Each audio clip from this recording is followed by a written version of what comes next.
На следната седница на Советот на општина Велес, градоначалникот Аце Коцевски ќе предложи одлука горниот кат на поранешното основно училиште Јордан Хаџиконстантинов Џинот без надомес да се додели на користење на државното посебно основно училиште Маца Овчарова и да се изгради посебен влез за овие ученици. Приземјето да се намени за клуб на детската градинка Димче Мирчев.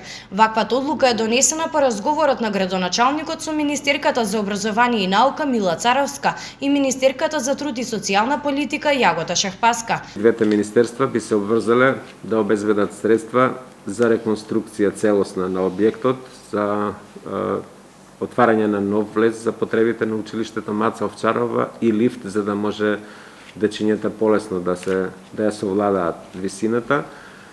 Во проектот да се предвиди целосна реконструкција на објектите и адаптација за посебното државно училиште Маца Овчарова и за детска градинка. Прво ќе се објави тендер за избор на фирма која ќе го изработи проектот, а потоа и тендер за избор на фирма која што ќе го реконструира објектот.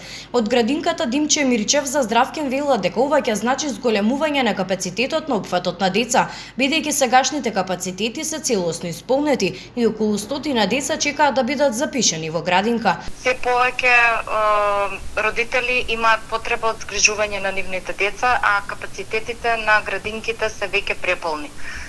Листите на чекање би се намалиле. Во моментот околу 100 деца чекаат на листа за да бидат примени во градинка. Со тоа ќе се реши проблемот со згрижување на голем број предучилишни деца во градот.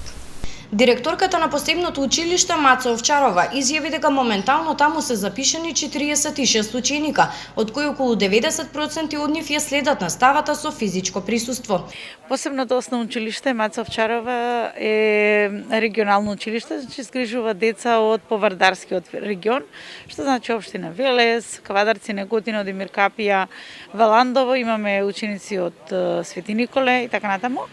Во моментов се запишани 46 ученика, од кои што прилика 90% поради состојбата нели ја посетуваат наставата, останатите 10% имаат настава во домашни услови.